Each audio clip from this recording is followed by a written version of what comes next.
surplus money that if he didn't have a mortgage, in other words, he hadn't borrowed money, that he could spend on other things. Yes, I'm aware of that. I'm aware of that. So, well, it comes from his salary or wherever it comes from.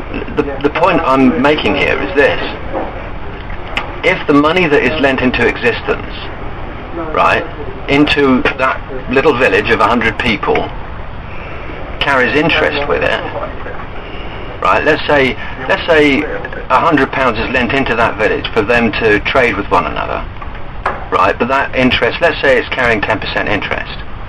So after a year, £110 needs to be required, but there was only £100 created in the first place. Where does that extra £10 come from? Well, it's not. We don't have a closed village like that. Well, we do. We have one planet. Yeah, but we don't have money coming in from outer space. We have one planet. Yeah. Well, okay. Say, going back to the beginning, somebody deposits money with you as a bank, a saver.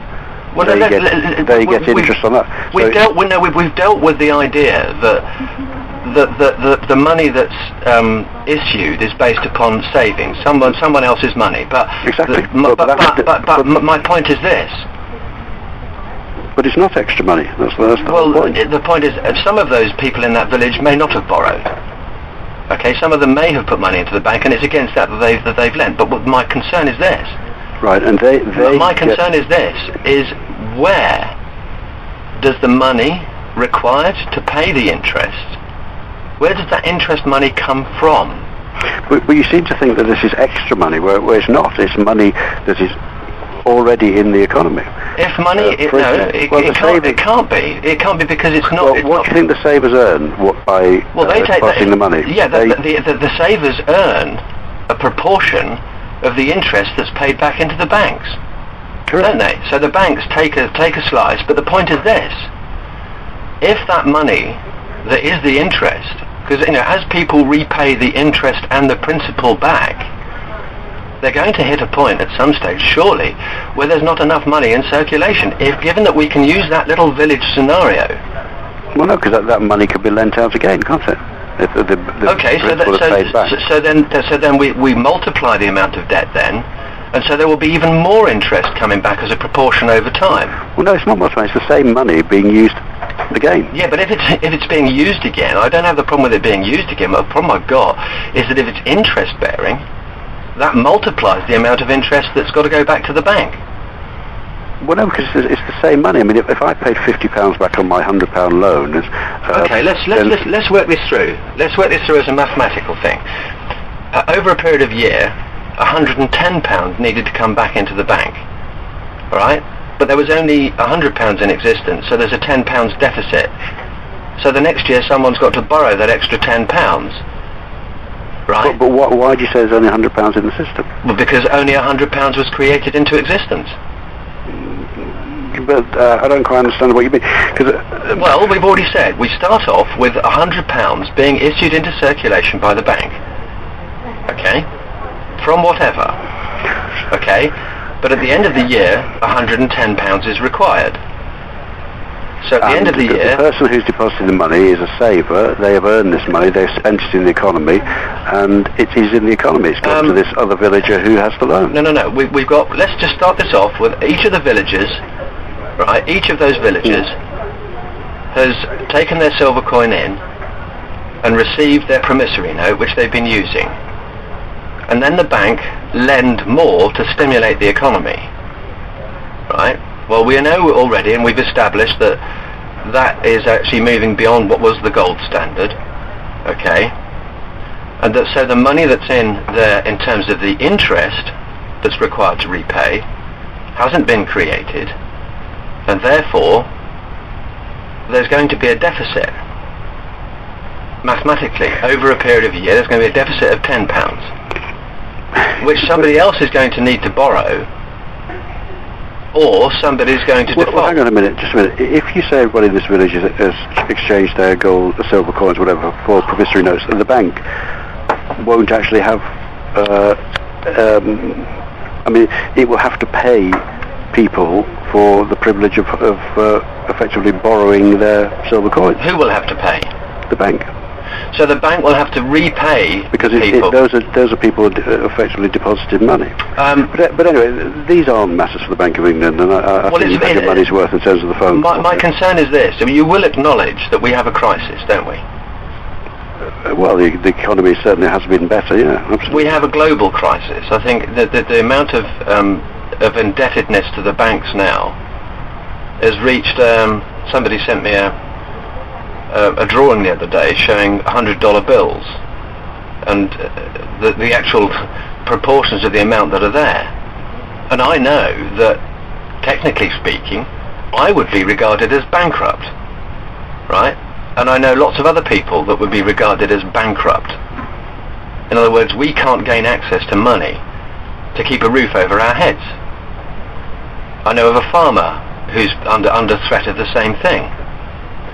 Now my concern is that if the basic principles that have caused this dilemma, that have caused this problem, who is responsible for solving that problem and actually freeing mankind from this debt? Because the other thing about it is this: if people are going to have to pay, they have to pay for the use of that credit. Mm-hmm. Right? If they have to pay, they're having to pay for something. They're having to pay for nothing. Okay, well, that isn't true. If you go back to being, the alternative is, if you like, people only buy things when they've saved up enough, which is more my parents' generation than people than do now, I guess. That is the alternative. If people want things now and have insufficient funds, then they have the choice of borrowing. Well, unfortunately, if I look around me, I've got any number of young adults that are unable even to afford a rent on their own property, let alone buying anywhere. But when I look at the actual cost, the bricks and mortar involved in the building, it's a fraction of the market value. Absolutely. And the only reason the market has exploded, this bubble has exploded the way that it has, is because of the earlier liberation of credit, where lots of people were offered loans, induced into doing it, never taught about the real system of economics. I wasn't taught this at school. And we end up with this terminal indebtedness, where it's impossible for everyone to be able to repay. And that's what it should be. If it was a system in equilibrium, it should physically be possible to pay these debts. Now, I've worked really hard. I've created a lot of things. But when we're told we have to pay for the use of the credit that's tied up in the building, we're actually paying for nothing more than the ability to stay there. Because, as I say, my concern is, as I said, that the money that's required to pay the interest, the fees and the charges is not created into existence. Well, let's say the money is money that otherwise would have been used for other purposes. It's the opportunity. Yes, in other words, that money goes into the hands of the bank, and out rather than excuse me. But that's only half the story. Rather than into providing food and clothing for their children. I mean, we've got this moral situation right now. Should we continue to pay the banks, who seem to have created this problem, or should we feed our children? Well, I mean, it is a question of caveat emptor. If you don't wish to pay interest on loan or credit or whatever, then people shouldn't borrow money. Okay. Is it possible for people to operate in this society without borrowing money? I think it is, yeah. Do you? I don't think it is. I think if I take a youngster leaving school, especially now, the amount of income they're going to get makes them completely dependent upon their parents or the state. And that's what we see. We see vast swathes of the population utterly dependent. Can I just ask you to hang on a second, please?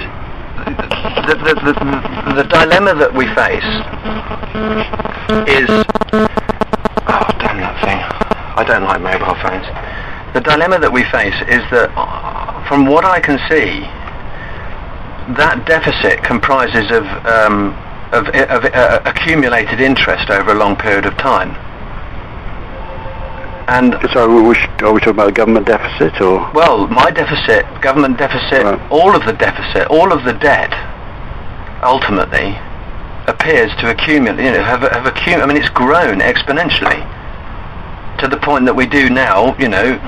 Have this global economic crisis, and now we're being told that what's got to happen is that governments have got to impose austerity measures, and austere means harsh, against the very people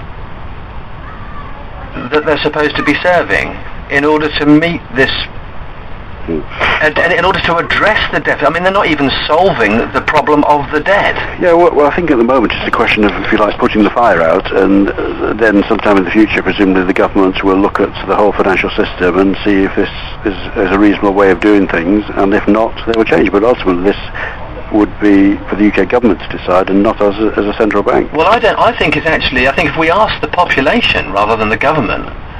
Because when I look at what the government's been doing... Well, the population of the people who vote for the government, aren't Well, no, they're not. It's actually it's the minority of people that actually bother voting. Because most people... most people, if you ask them about government, the vast majority of people say, yeah, it's corrupt. And actually, there's some good solid evidence to suggest that's the case. I tried yesterday to phone into the Cabinet Office, only to find the minister I wanted to speak to was out on an away day. I know that they've got a big party occurring, I think it's today, at Hampton Court for some charity with Gorbachev there. Vast amounts of money. And I know that the senior politicians are all very rich people. Millionaires, or billionaires even. But these are not matters for the Bank of England, I'm afraid. No, what is the situation here is that the Bank of England, this whole question of interest-bearing debt appears to have been the problem, to the extent that, as I say, I don't yet see. I haven't actually heard how it is that interest that's required, since it's not created as part of the principal.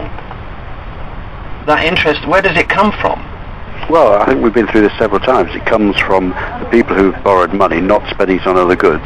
The interest then goes back to the bank. The bank take a proportion of that for their running costs. The rest goes out to investors, who in turn spend it in the economy. Okay, so on that basis, if that was in equilibrium, on that basis what we have is a proportion of the population, shall we say those people more adept at business, earning from the sweat equity of those that don't have that. Well, you put it in emotive terms. Well, of course, for every borrower there is probably a saver, or So what we're suggesting then is that the amount of money that's owed will be balanced by an amount of money that over a period of time has been accumulated by a few people. And because the increase in the value of the production of the economy, wait a minute. Well, the increase in the value of the production of the economy. When I look at this thing about economic growth, and I've asked economists this question, everybody's talking about economic growth, right? And what is economic growth? Economic growth is what? Is the turnover of currency and the profit generated by corporations. When I look at what is actually, if I measure it instead from what is being produced by the country and how its people are living, I think we've got a crisis on our hands. In fact, I know we've got a crisis on our hands. Because people that have worked hard all their lives, paid their mortgages, and even some people that have put money into pensions, suddenly find themselves struggling because the system has collapsed around them.